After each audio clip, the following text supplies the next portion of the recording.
invite everybody back in. So, Tim Wright is going to present. Unfortunately, I don't have much. I didn't know your title, so I have no title. Planning and executing a red team. I just finished the deck an hour ago. Yeah, it probably did. Thanks a lot.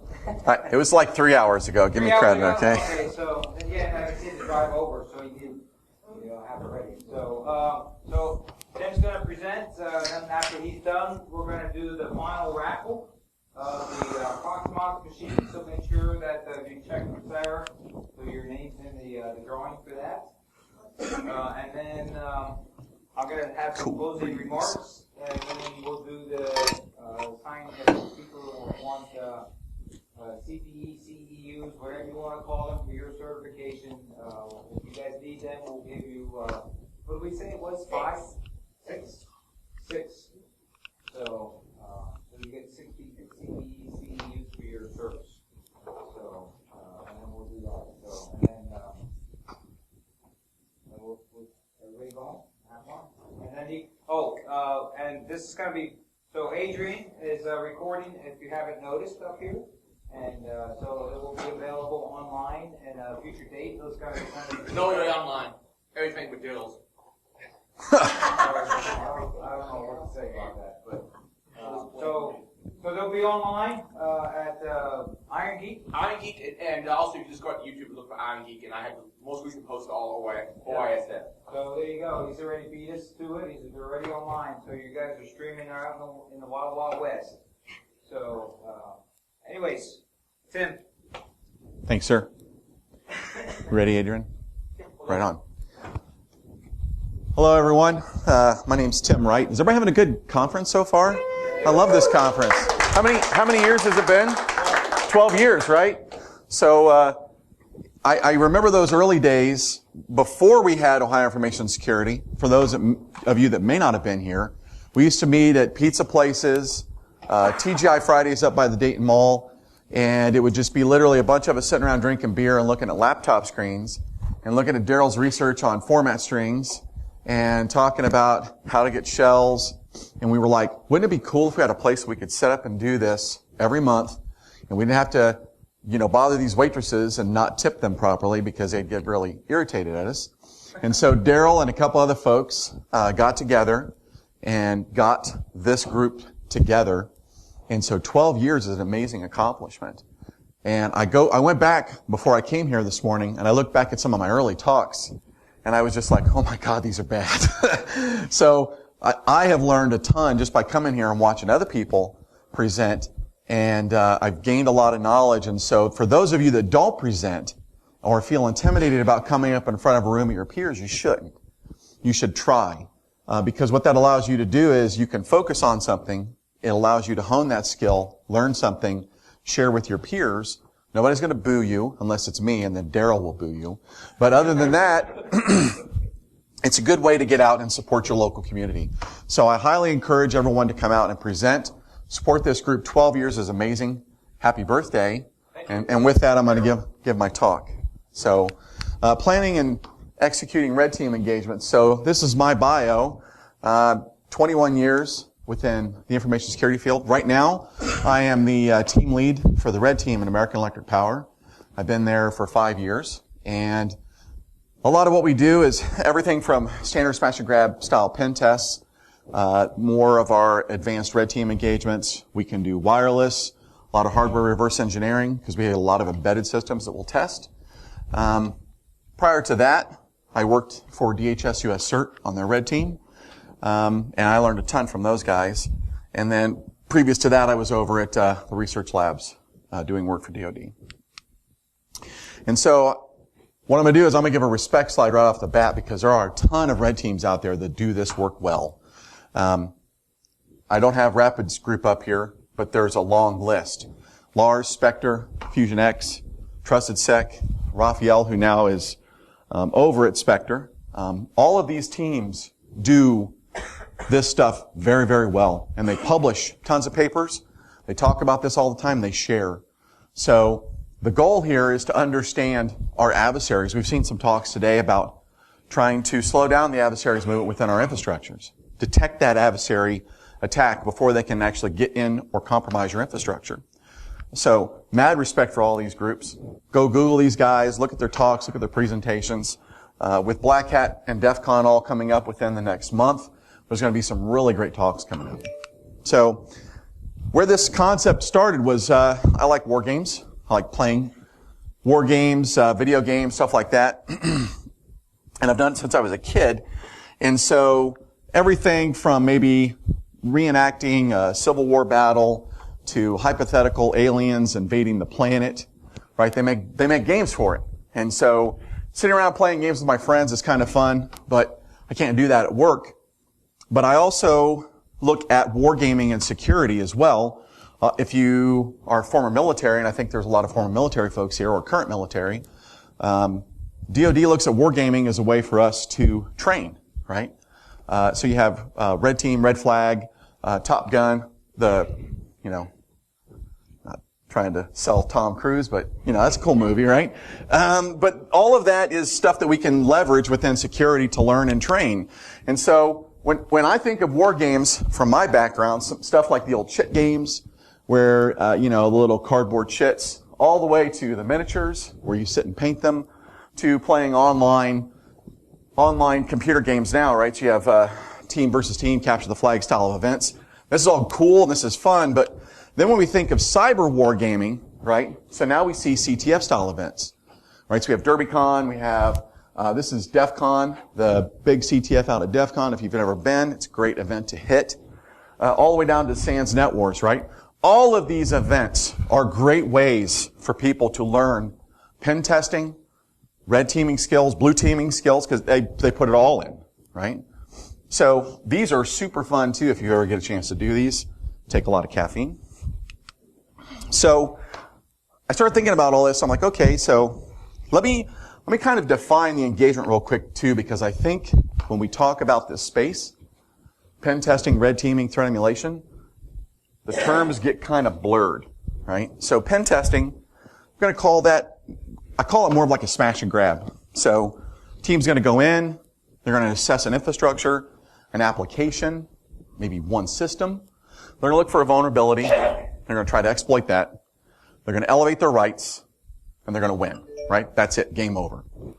And those can be valuable. Red team engagement, you're going to see more goals. And now we're starting to see pen testing pick up some of that as well, right? So the pen testing teams are starting to bake goals into their rules of engagement. Red team is going to have a lot more of that. So it's going to be goal-oriented, more broad scope, where we're not going to narrow the red team down to specific things. We're going to let them run, right? We want them to think outside the box. The goal here is they want to emulate an adversary of some type. They're going to assess your readiness, your maturity of your infrastructure, right? This is going to run over a long period of time. This is not going to be a week-long engagement. This could be months. And then some of the things I'm going to be talking about is what we call threat scenarios. This is going to be a more focused blend of the two, pen testing and red teaming. It can run over a shorter period of time using a smaller team. And again, you're going to define your objectives and your goals so you can have a more narrow target range, but you can simulate a specific scenario if you wish. There we go. So again, some terminology. I'm not going to read through all this because I have a lot of slides, but red team, blue team, white team, purple team. Everyone should be fairly familiar with those. TTPs, that's how our threat actors operate, right? So once they breach, once they land on your infrastructure, what are they doing? Are they running PowerShell? What kind of rats are they using? Is there specific things that they're going to do to maintain persistence? How they set up their C2 channels? IOCs, so these are the artifacts that are going to be left over after there's a compromise on the infrastructure. So your malware guys, your blue team folks, this could be your hashes, this could be a specific binary, specific log files that are being written to Windows or Linux, things like that. These are your IOCs, and you're going to want to have an understanding of that, so you'll be able to work with your blue team on this as well. ROE, this is my generic term. It could be statement of work, rules of engagement, whatever you call it. This is the outline of what you're going to do. Okay. And then white card, this is what we're calling an assumed breach scenario, and I'll get to more of that here in a second.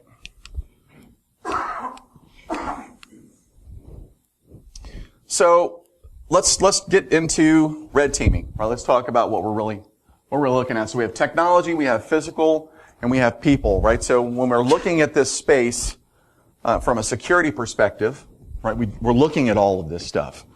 Daryl talks about the tech, right? We talk about the social engineering aspect, that's our people. We have physical, so our buildings, our badges, and that could be technical too. But really, when we start looking at red teaming, there's going to be a convergence, and we're going to be sitting right in the middle so we could have a play in all those areas. Okay, so those are kind of high-level definition. Traditional pen test, again, more of our short-term engagement, smash and grab.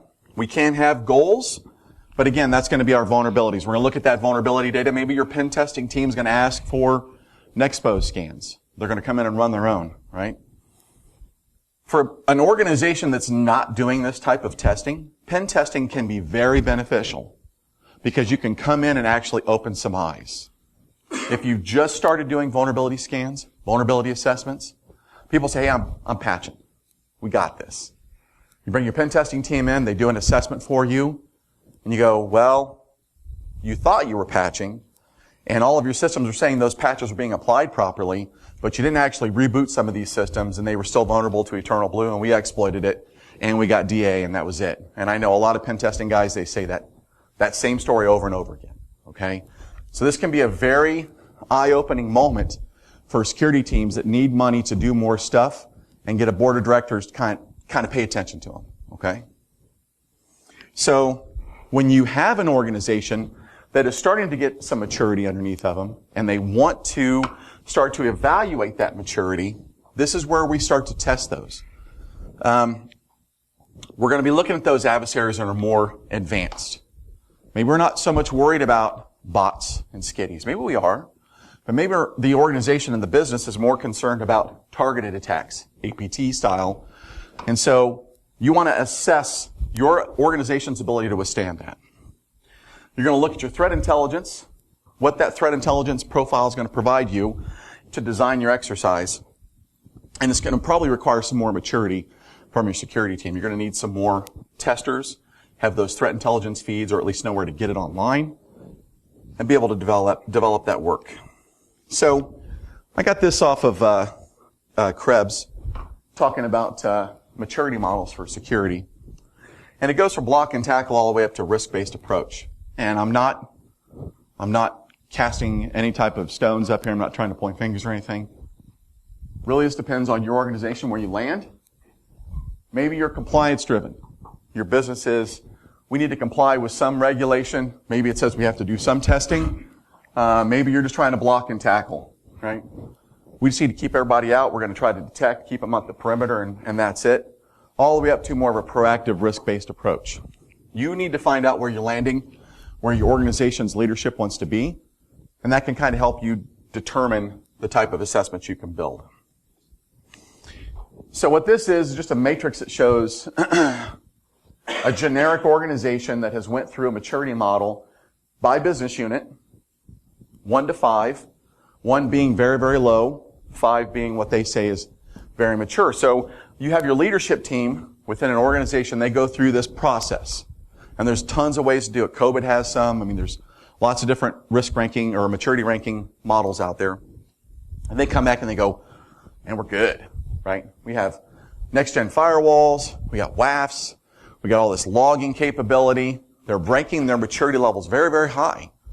And that's when your security testing organization can come in and say, okay, we can validate that for you. So the goal behind this, and I know I've put it somewhere else on my slides, but I really like this concept. Security is really based on faith, right? We're buying a lot of boxes, we're plugging them in, and our vendor is telling us something, this is going to do something for you, and the flashing light is flashing, and so we have this faith that things are working properly. That control is protecting us. We properly segmented the network. Our vulnerability management systems are telling us where those vulnerabilities exist on the network. So, red teaming is a good way of breaking that faith-based security. You can really start to show people, are they getting the bang for their buck, right? So a lot of times when we start thinking about this, and this is kind of how I look at it, is a crawl, walk, run approach. You start crawling with pen testing. You start to walk, doing some of this basic threat emulation. You get more into your red team, your threat scenarios, and your running. But it's going to take a while to build that program. So don't try to hit the gas too fast, because you could probably spook your leadership team a little bit, okay? So, again, work with those folks. Talk to them. Hear what they're saying. Sometimes all you need is a win or two doing these programs, just to show the value of it. And once you get that under your belt, they'll start to see the value. So a good place to start when we're building some of this framework, when we're saying, okay, we want to try to do this. We got some pen testing. We got our vulnerability assessment processes running. We have this new infrastructure we built. We want to go in there and we want to analyze it from a red team perspective. We want to do some more advanced testing. How do I start doing that? So MITRE ATT&CK framework, great place to start. Excuse me. So they've broken down the attack phases into 11 different steps. And I'll show you those here in a second. So understanding that behavior of an adversary once they start attacking you, once they breach, once they're moving lateral, right? They're going to do data exfiltration. Some of the things we want to look for. That's a great place to get TTPs. And they have entire frameworks out here for Windows, Linux, and Mac. So if you need to test any of those systems, this is a great place where you can go out and start getting that data and start building those profiles. And so the attack phases, so we have our initial access, how are we going to land, phishing, web-based attack that allows you to come in from the internet. Sometimes we still see that too. Execution, right? So we're going to execute that attack, maintain our persistence, and we're going to privesc, right? So if I land as some low-level account like Bubba on Daryl's hardware, and then I find out, I'm in sudo, and I can elevate my rights there, cool. Defense and evasion, or how am I going to get around your defenses, right? So you have firewalls, you have IDS, you have some type of AV, so I have to find ways to get around that. Credential access, discovery, lateral movement, collection of credentials and data, exfiltration, and then establishing our command and control. So this framework is a really good way to start visualizing the gaps in our infrastructure, the gaps in our security. This is also a way we can justify those spends. And so when I talk about that, so this is an example visual. This organization, and I know it's tough to read for you guys, I apologize about that. So the blue, this organization deployed some client controls, and so this test was for client controls on an infrastructure. The blue is high confidence that those are working as designed, right? They're good. The yellow is medium confidence, right? We tested them.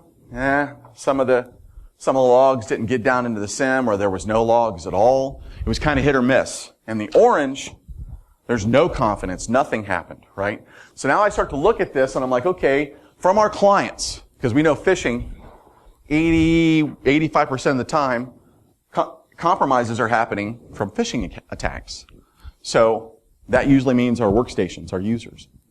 So we make sure we have some good controls around there. Looking at this graph, I can start to visualize, we may have some gaps here. We may need to really address some of this. We're not doing as good of a job as we thought, right? So we've had faith that our tools were doing what they needed to do.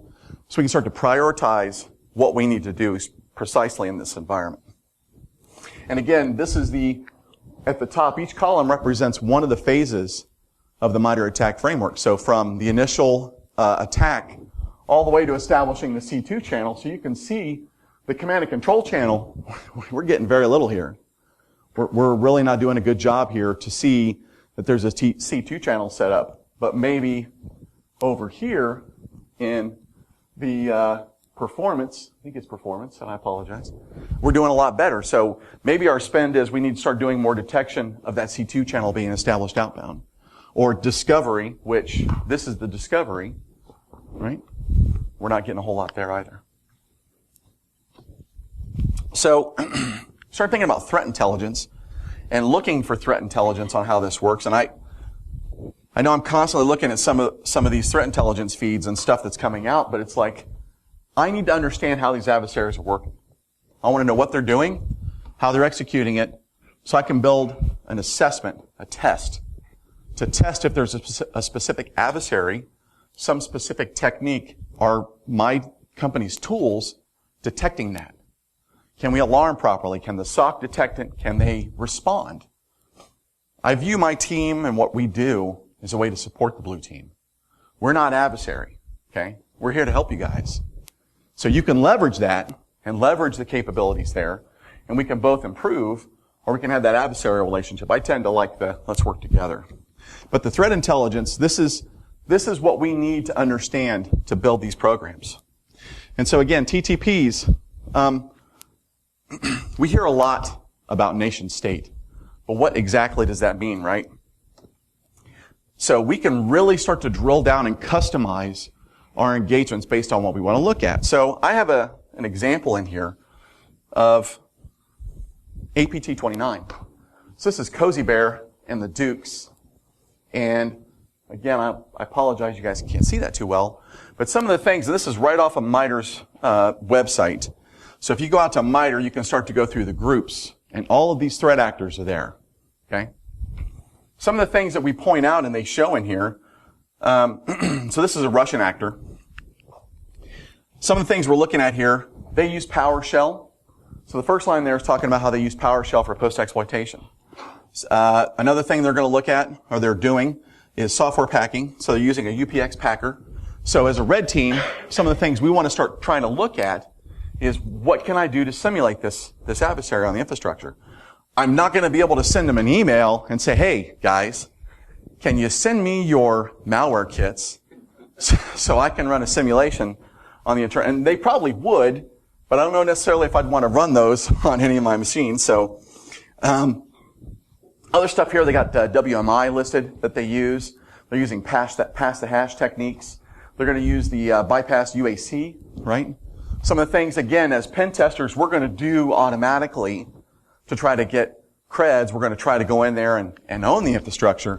But as a red team, we want to simulate this as well. So when we start looking at the software for APT-29 that they're using, some things that start to pop out, they're using Tor. They're using Posh Spy, which if you look at Posh Spy is just a fileless WMI rootkit, right? They're using Mimikatz, PS Exec, and then they're using all of these different Gemini Duke, Cloud Duke, Cosmic Duke. Those are all just various malware kits that they're using to maintain or gain access into their system. So when we start looking at this, as I'm starting to think about, okay, I want to build a simulation for these guys, I can do that. We got Mimikatz, I got PowerShell. This is something we can actually build. So I could build a simulation for this, and looking at maybe some of these rootkits, I could probably design one for those too. So once we have our TTPs, we can set up our test playbook, right? What are the testers going to do when they're running? Again, PS exec, we're going to execute commands against WMI, Mimikatz. One thing to understand here while we're doing this testing is your blue team, if we're not cluing them in that we're doing this, they're going to think that they're being attacked. So they're going to start responding. So you need to be prepared to have somebody who can think on their feet pretty quick and have everything just start to fall apart. C2 channels are getting pinched quick. Payloads are getting popped. They got a really good reverser sitting there. They're starting to figure out what's going on. You're getting burned down. So be prepared to do a little improvisation. Just make sure that improv maps to the adversary. Don't go too crazy. You can also build noise into your simulation if the other side happens, where you're there 3 weeks and nobody saw nothing and you're done. And it's like, okay, let's start turning up the noise a little bit so maybe we can try to get somebody's attention to let them know that we're here. So for this example, again, looking at APT-29, we wanted to, this sample company wants to run a simulation against their IR team capabilities. AP-29 is the example. The company believes that some of these Russian threat actors would probably target them. They've seen traffic coming from Russian IPs, so we want to make sure we're on our game. Okay, cool. We can do that. So we're going to send a few staged phishing emails. So we have some people inside. We're going to send them some emails. They're going to click it. right? We're going to get some shells. That's our white card. And then we're going to do a 4-phase test. The first 2 phases are going to focus on simulating the threat actor over several weeks. And then the last phase, we're going to start ramping up our noise. If we don't get detected. And then finally, if we get everything done, we'll wrap up with a purple team engagement. Well, we'll sit down with our blue team and walk through what we did, show them our logs, and hopefully help them improve their maturity. So this is our scenario outline. So you can put this in a spreadsheet. You can put it in a Word document, whatever you want to do. And you can see again. So phase 1, this will be our first week. So we're going to have our staged phishing. We have our times outlined. We'll have our users in here who are going to be part of that campaign. So we'll either work with our legal or security teams, whoever, to say we got 5 people randomly. They know what's going to happen. They have been sworn to secrecy. They're not going to talk about it. During that first week, we're going to run Mimikatz via PowerShell. We're going to establish some persistence. We're going to bypass UAC. We're going to do a domain enumeration with PowerShell, right? That's our playbook. That's all we want to do. Low and slow. Right? We're not pen testing. So our C2 jitter here could be set up to be 8 hours. So you have maybe a few commands you're going to run every day as you're doing this exercise. It could come up a little bit too, depending on what you want to do. Then second week, second phase, we're going to try to elevate our rights. Maybe we've already done it here. Maybe we ran Mimikatz. We were just like, wow, we got DA right off the bat. So phase 2's done. But maybe not. So we'll try to get DA. We'll start lateral movement. And we're going to start hunting users, right? So adversaries, when they get in your network, they want the power users. So you're going to start getting hunted in your own network, right? So this is where the war game starts to happen, right? Your blue team is looking for the adversaries, but the adversaries are looking for you. Because all that data is online. It's all in your domain controller. So I'm going to start querying those groups to find out who the users are that have the elevated rights are going to let me do what I want to do on the network. So week 3, we're going to start exfilling data, and we're going to start ramping up the noise. So if the blue team hasn't caught us yet, now we're going to start ramping up some things. We're going to start port scanning. We're going to start, maybe that noise says, I'm going to create another domain admin account. That should get somebody's attention on the network immediately if I create a domain admin account. You would hope, right? So yeah, amplified noise of attack. We'll create the new DA. We'll kick off admins via RDP. All that fun stuff. We'll run some death metal through their machines down in the SOC and wake them up. And then finally, once they are notified or figuring out that something's going on, then we'll move into our purple phase. So we'll do cleanup, and that's very important. So for the red team guys in the audience, I'm going to talk about this here in a second. We're going to make sure we have all of our data, our logs, get all of our hashes, and kind of ramp down and then start working with our blue team. So as we're doing this, this is an example log from a spreadsheet. User hunting via PowerShell. So once the adversary actually gets in the infrastructure, so one thing like, did the IOC create a log? So we're looking at your Windows boxes at that point. So, okay, this was the targets that I hit. So the red team's going to have a spreadsheet of all the boxes that they went after, or it's in Cobalt Strike. This is the time I did this. Did that machine log that I was querying the domain for users? Yes or no? In this case, no, right? So logs were created. Was the IOC parsed to the SIM? Did it actually get where it was supposed to so somebody could see it? Yes or no? In this case, no. So this was a bad day for the blue team, right? None of this stuff worked the way it was supposed to. And then the red team read PowerSploit on the network, hunting users with local admin rights on machines or who have DA rights on the network, blah, blah, blah. So that was kind of the outline of what they were doing. But this is the report that we'll do for every one of these events, right? So that was, wow,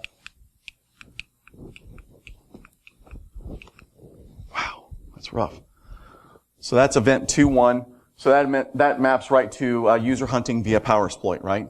So we can see that this was week 2. This was the event we did. This was the feedback, and then we provide the data to the blue team. So at that point, the blue team's like, wow, that was awesome. Those guys were moving around. We didn't see it. So now they can start going in and figuring out why things weren't firing.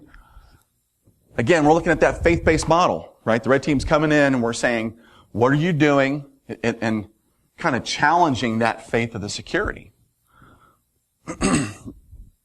This is really where your red team and blue team really start to gel and work together, right? Getting over that adversarial relationship.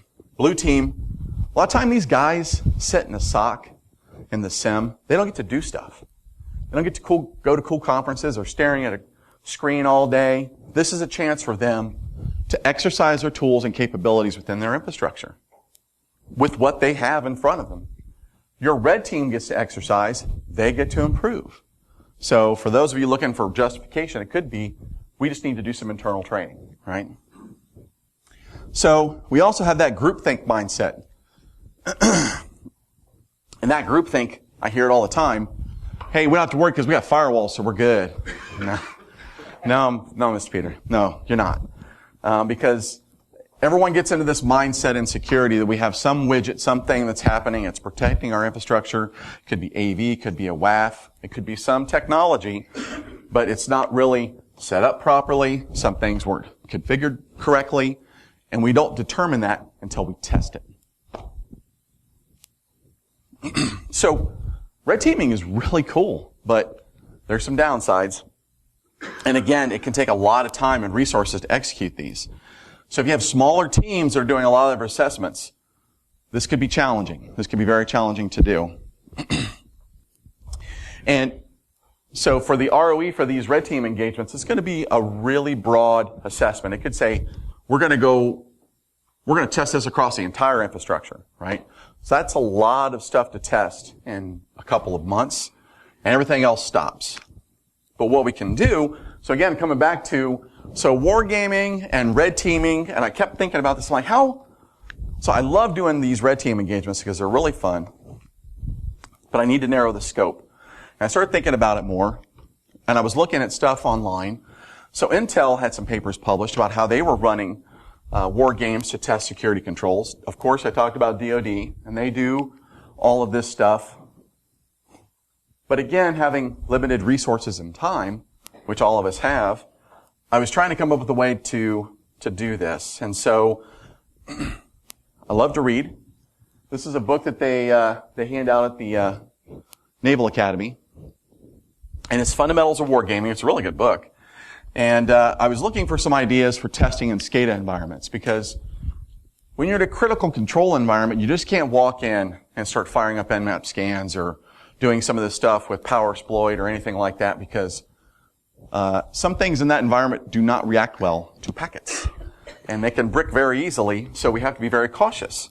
And so as I was doing some searching online, Raphael Mudge had a blog post on adversary simulation, and that was my answer. I started reading that, and I was like, this is the ticket. So that's where I came up with the idea for threat scenarios for doing this type of test. And so when I look at a threat scenario, again, we're really looking at the post-compromise actions. We know at some point a threat actor is going to get into your environment. Nobody here can say that they are going to be 100% secure. It's just not going to happen. So I'm not really concerned about that phase. I'm more looking at how long can they linger? How long can they maintain persistence on the infrastructure before we detect them? And so we're looking at this as a white box assessment, since we're really looking under the hood, so to speak, of the infrastructure, looking at those controls. The tradecraft is important here too. So we're going to look at our threat intel, understand what our adversaries can do, and build that into our scenario. So we're going to do an assume breach, is what we call it.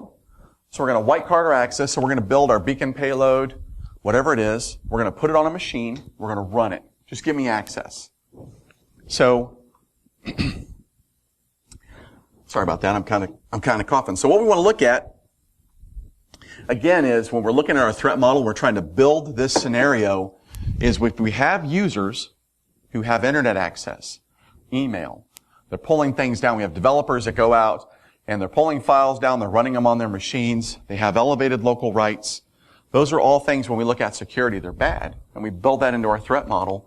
So when we say, hey, we want to test this environment, we know the user can get to the internet, we'll assume they pull down malware, we'll run it on the machine as the user, and then at that point we'll start our scenario, right? So it's much safer, especially when we start looking at some of these SCADA control environments. We just put a payload and go. So where you have to be careful here is not to get gamed by the blue team, because it will happen, because I'm speaking from some experience here. So you got to make sure when you're telling them what you need, this is the context of the user. So, hey, the people that are working in this space, can you create us an account just like their account and give us a machine just like the machine that they're running in that space, and then we can go from there, because they may just hand you a box that's got all of these security controls and all this stuff locked into it, and the account is kind of gamed, and it's like, wow, these guys are really secured, man. They're really doing a good job. It's like, no, you kind of got gamed a little bit on that one. So if you think you're getting gamed, you can call shenanigans and say, hey, can you put this payload on another machine just to kind of compare? I might be missing something. And then when they do that, then it's like, it's an aha moment. So be careful with that. So again, it's going to be more narrow scoped. Nice for control environments. We will whitelist some of the stuff in there to make sure, or blacklist, excuse me. We're going to put stuff out of scope for our testing. Especially some of the PLCs, things like that are more sensitive. We can look at those on the bench, have Daryl rip them apart, rip the firmware apart. So we'll understand those more in that context. Again, looking at the environmental controls and looking at this as a war game, right? So we're going to run this specific scenario and see what happens, see if the blue team can see us. So there's a lot of different ways we can run this, from paper to a full live assessment. So the tabletop exercise, while it's okay, I like a hybrid approach more of mixing a paper exercise, doing your threat models, and then maybe getting in that environment and doing it, because I don't think the paper exercise is really going to give you everything that you're going to want. Sometimes people will make some assumptions and not know just completely. So I talked to some people about this, and they're like, hey, this is just red teaming, man. You're just doing it with a more narrow scope. Well, yes and no. So again, you are evaluating the maturity of a specific environment, and you're going to use those reports and provide it to senior leadership and let them know where they're at. But this is more of a specific control, a specific system. So you can do it much quicker, have a better turnaround time, show your ROI for that program, and then provide the blue team with their IOC supporting data, right? So how do we set this up? So this is Cobalt Strike. There's a lot of what my team uses when we're doing this. Matter of fact, this is what my team uses. And I don't know, does anybody in here use this besides me? Anybody here mess around with Cobalt Strike? A little bit? Okay. This is a great product. Raphael does really great work here. So how do you do it? Again, if you have a specific network you want to test, you write up your goals. You can outline them carefully, make sure that they're measurable, right? So here's an example scenario that I wrote just for this. So, and again, I'll kind of save the time, but bypassing two-factor auth, we want to test some, look for SCADA login traffic for a specific subnet, try to gain elevated rights on a control server, get elevated rights on that subnet. So we define those, right? So now I can measure those when the testing's done. Hey, were we able to do this? Yep, we got DA in that infrastructure. Okay, cool. So first off, again, leveraging Cobalt Strike.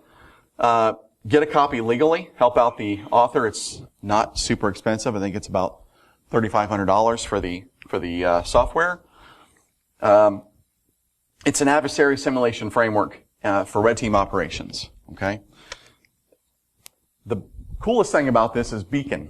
So we have a beacon payload that we can set up, and we can use various protocols for our C2 channels, right? So we can use DNS, we can use HTTP, HTTPS, we can use redirectors online, which I'll show you here in a second how we can do. You can set up multiple redirectors, so you can actually simulate an adversary online talking with multiple IPs, so they can have like a distributed botnet talking out there. So this is a basic example of what redirectors look like. So our machine sitting here behind this firewall that's been compromised, that's now calling out, this is a interpreter, HTTPS connection, going out to redirector 1, and then we have 3 beacons going out to 3 other IPs online. So the redirectors are there because adversaries are never sourcing from their command and control server. They're always routing through different proxies, right? So you burn one of these proxies down, but he's still got 2 or 3 others online that he could roll to, right? So now we can simulate that. Here's another example of redirectors. This is from Blue Screen of Jeff. And having multiple domains set up to our redirectors and coming back to our team servers. Again, this is the same image of what we saw in the last slide, right? And so as we start to look at these infrastructures, now we can do short-term engagements over HTTP. We can do a short-term over DNS. We can do more of a long-term, long-haul DNS C2 channel, right? Or we can do phishing and payload scenarios where we have SMTP servers and Apache redirectors sitting online. Now we can really start to do some fancy stuff. Now this will require some setup, but there are some really good blog posts. If you go out to Blue Screen of Jeff's website, he has a really good blog on setting up infrastructures like this. So we have this infrastructure now, and with Beacon we can use what's called malleable C2.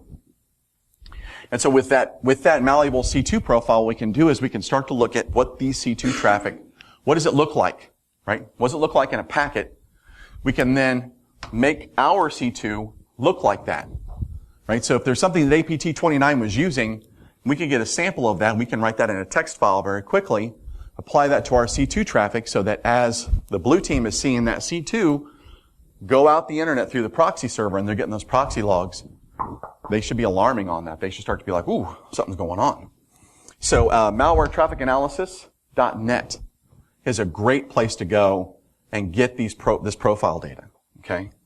So here's an example. This is Putter Panda from Raphael's site, and I know it's tough to read. But in essence, all this is a malleable C2 profile, right? It's such a text file. And so what you can do is you can take this, set this up within Beacon, and now that Beacon payload looks like Putter Panda. So if you, again, have a specific piece of malware that you want to block and test, this is a way you can do it. So now we can reproduce malware in control space, right? So for OT guys that might be in here, if there's specific malware, black energy, something like that you want to reproduce to make sure that your OT-based detection systems are working properly, we can simulate that through those devices. We can leverage Beacon to communicate via multiple redirectors online. So we can simulate very large threat actors and simulate how our blue team responds to that.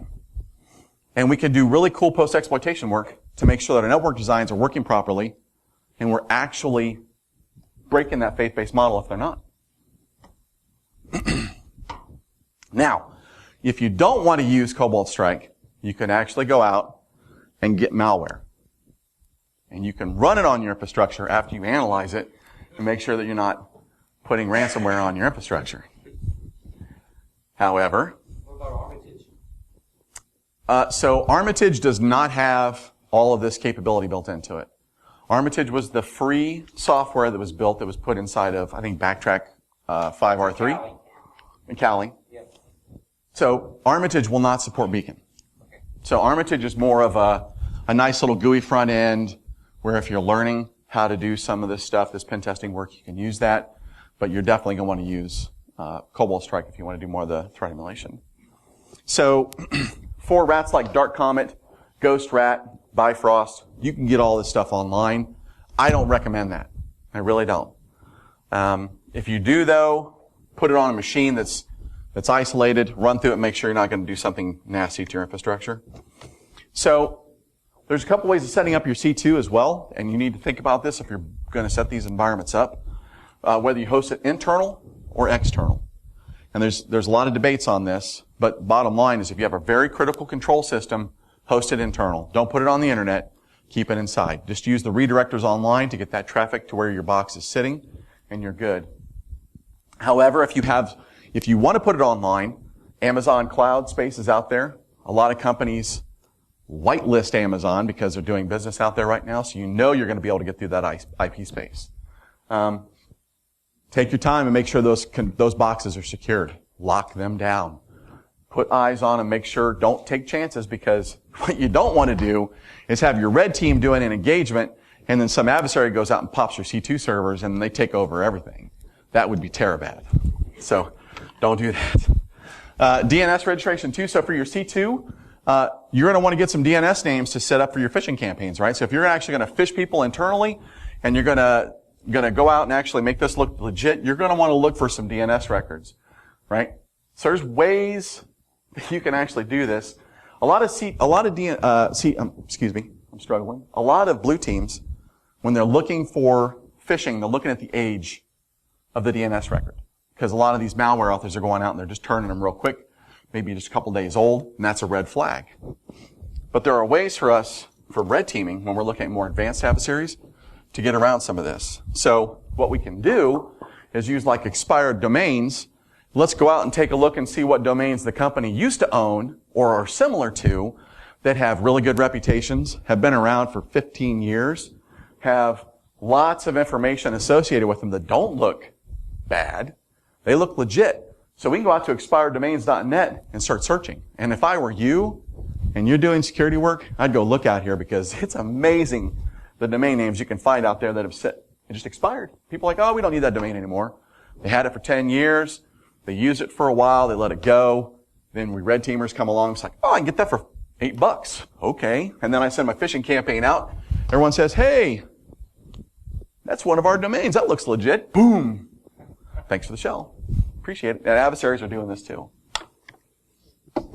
So things we can do to kind of automate this process too. Cat My Fish can actually automate that search for us. Can check for expired domains and blue coat, right? So you can actually command line some of that stuff and actually go out and really start to dig. Domain Hunter is another good one. So you can use blue coat and Web Pulse, IBM X-Force, and Cisco. It's going to look for domain age, alternate top-level domains, and it's got a really good HTML report that you can provide back to management. So again, cloud service providers, this is a good way for us to set up out in the cloud. Amazon, again, is a good choice. Or you can just have your redirectors redirect back into your internal infrastructure. So if you're wanting to just test some of your egress tools, there's some good traffic generation utilities out there as well. There's some that's built into Metasploit right off the bat. I think the email Pi generator is still there, the web Pi, the DNS Zeus. I think those are still built into the framework. If they're not, you can still get the older version of the framework and use those. Then Chris Trunter's egress assess tool is out there. You can also test capabilities to see if your company, so if you have PII or something like that, some filter out on the perimeter and you're wanting to make sure that that data is not leaving, you can run these scripts and just generate some traffic and make sure that that's not going out. And EA is great because you can simulate social security numbers, credit card numbers, and just by modifying a few lines of code, you could create your own, if you have your own types of data that you're worried about, depending on your space, that's something that you can modify nice. And PowerShell can become your friend here too, where you can create pseudo documents with metadata inside of the document and then just send those out. And we've even tested just moving an ISO. Take a 4 gig ISO and move it from one machine to someplace on the internet and see if somebody notices 4 gigs of data just walked out the door. That's an easy win. So once we have all of this, right, we're going to take this all to the blue team. We're going to hand them a ton of data. So we've done all our testing. We're now down with our blue team. Did the alerts fire? Did they respond? Did they see anything? Did the logs happen? We're going to give them all this data. The good thing is that for us on the red team side, we have a lot of capabilities where we can log this manual, but our tools can actually log it for us as well. We're going to want to make sure we include a timeline for everything we've done. There's two reasons here, okay? One, it helps them mature and improve their processes, but two, if something happens,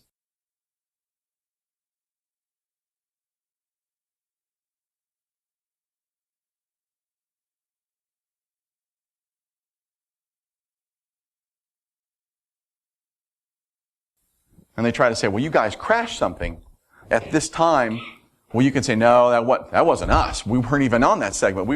We didn't touch it. You're going to want to log your data, however you want to do it.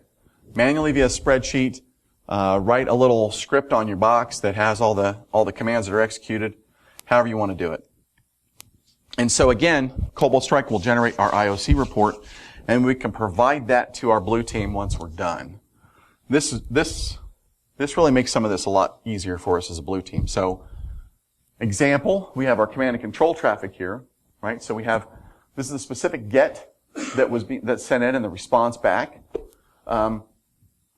This is actually something we can hand to the blue team, and they can look at it and be like, oh yeah, we logged that, or our logs didn't even pick it up, and they can go dig into it further. We have file hashes, so all the blue teams here, when they get the hashes, they can add those right into their system immediately. And now the red team has to step up their game, right? So now they have hashes for all of our payloads. So now we have to get better. So the red team has to push. And here's our activity report. So now it's logged, it's timed, everything we did. So we had everything from dumping hashes to moving lateral on the infrastructure. This is all coming out of Cobalt Strike, and we can provide that activity report to the blue team. And when you give this type of data to those guys that work in these SOCs, they love you. Right? This is great for them because now they can go in and figure out why things aren't working.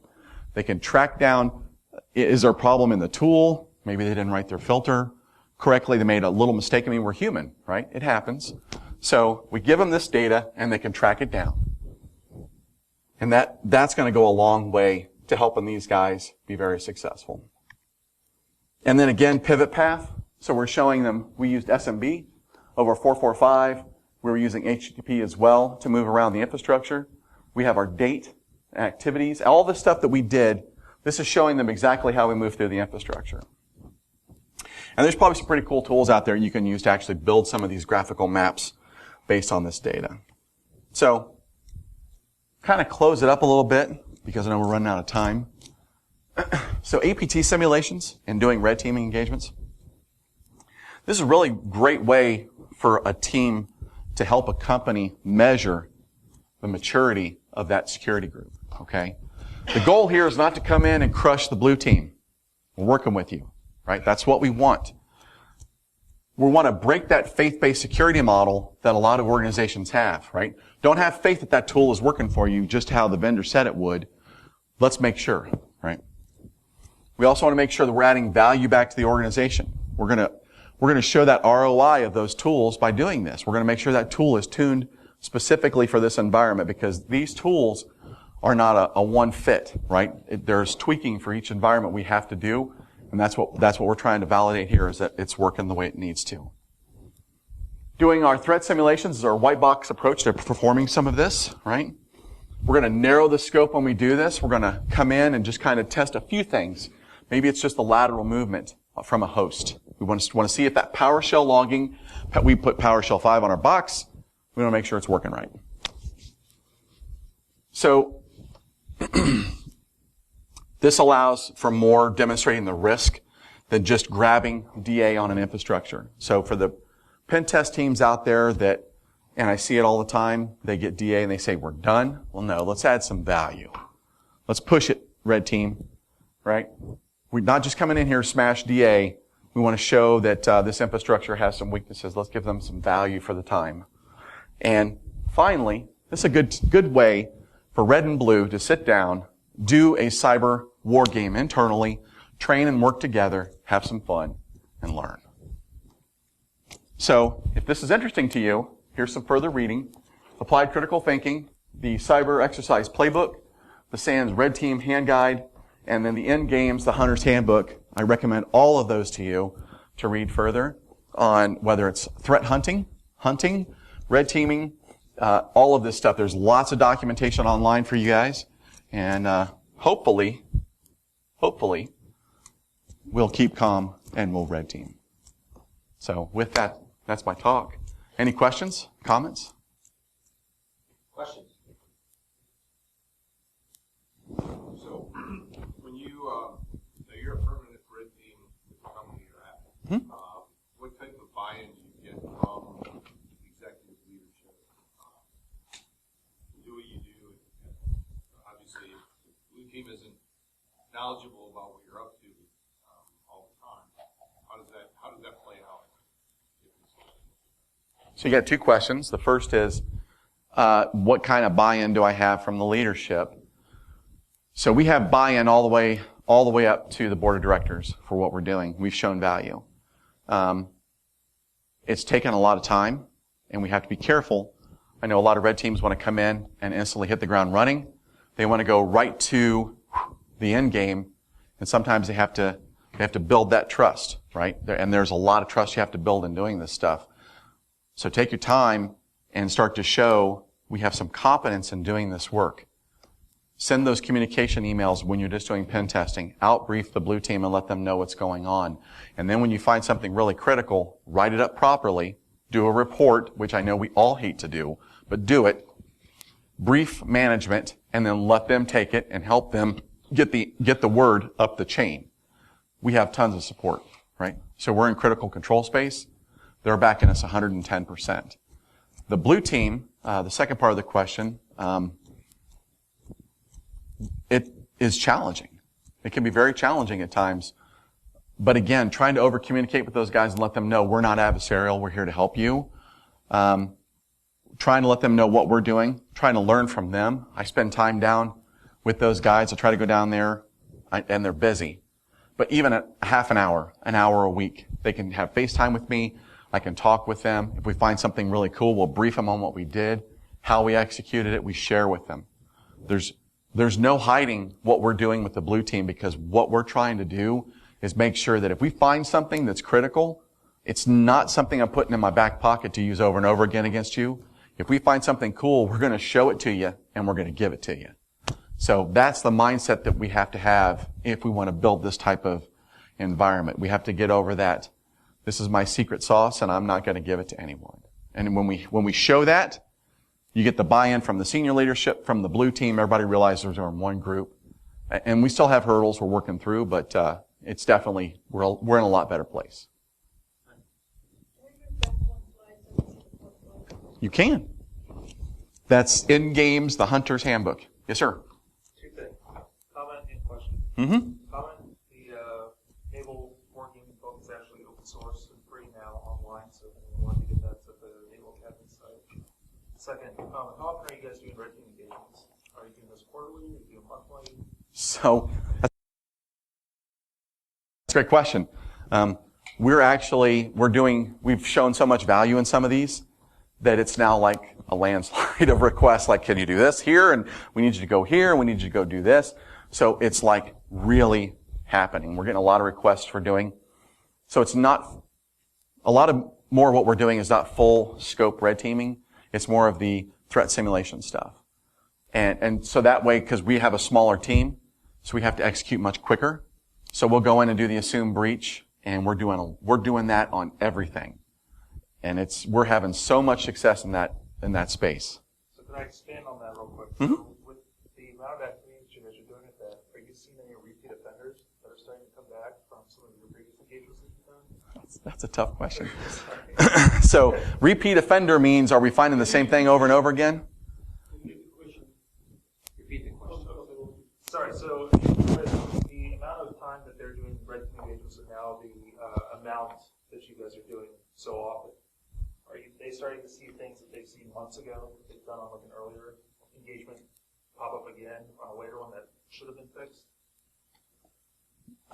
So for the record, what I'll say is that we try to make sure that everything we're finding is getting reported properly.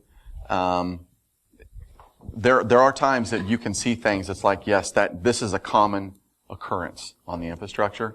So we try to make sure that we're communicating that clearly. Hey, we're seeing this over and over and over again in some spaces. Yes, there are times when we see the same thing happening. And not just in one space, but in multiple spaces. With the same internal BU when we're doing some of this, yes. Yes. It can happen. Yeah. Kind of go back to the red blue relationship too. So is there someone talking to leadership where they're not bringing a hammer down on the blue team would hurt your relationship with So is there someone bringing a hammer down on the blue No, team? there's someone talking to leadership to make sure they don't bring a hammer down on the blue team because what you guys are doing as the red team, that would hurt that relationship. They would be more adversarial. So when you find them repeatedly, So what you're saying is when they're found repeatedly having the same mistakes, the leadership doesn't come down on the blue team for not it's fixing that. That's a great question. And generally what we try to do is make sure that we don't want the hammer to come down on anybody, but if there is a problem that needs to be remediated and we're not getting the leverage, then we try to work with internal teams to make sure that gets communicated properly. But you try to manage it to make sure that you're not dropping a hammer on anyone, because you don't want to shut down your program either. Because if you've gotten in and done several assessments in an environment, and you know I'm going to have to go back and do it again next year, you don't want to have an adversarial relationship with that person while you're in that space working. So you try to manage that as best as you can, but there are times when, depending on what you find, there could be some blowback. And generally what happens is it seems to hit everybody. It's like, oh, why didn't that get fixed? You guys need to go get that fixed, or you need to go do this or do that. So you manage it the best you can. So do you guys have the right to go back and follow up, so once they implemented something to make sure that it's effective? We do. So generally what will happen is, depending on the type of issue, we'll try to schedule a follow-up, say a year and a half later, depending on the issue. It could be, hey, we got a new firmware coming in for this system, or we got a new update. We want to test this space, so we'll go do that. We have a larger thing like this we're trying to run. We try to give them some time to do the remediation, and then we'll circle back. We'll look at the old ROE that we developed. We'll say this was the goals from that ROE. We're just going to repeat this and see where we're at. And maybe they say, hey, we added this and this too, so add these goals into the ROE as well. So we'll scope that in and then go off and execute. And then we'll see where we're at. Great question. Yes, ma'am.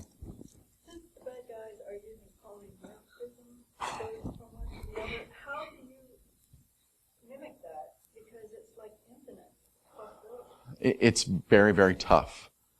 So the question is, polymorphism in code, depending on what the adversary is doing, whether it's in memory or using something to try to obfuscate communication channels, how are you mimicking that?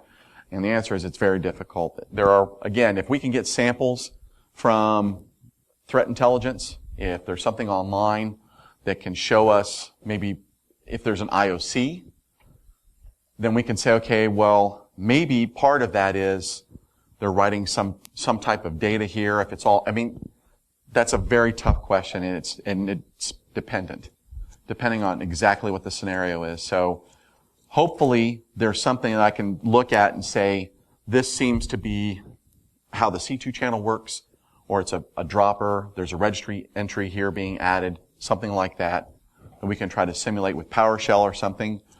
If not, then we just say we can't simulate that. There's no way we can do it. You just said a minute ago that you're going to wait for the blue team to respond, but in the real world, I don't think they're waiting because it's going to figure it out. And you're right. So the question is, sometimes the blue team, you're waiting for them to respond. What I'm seeing in the response is, hey, that beacon was supposed to check back in and it didn't.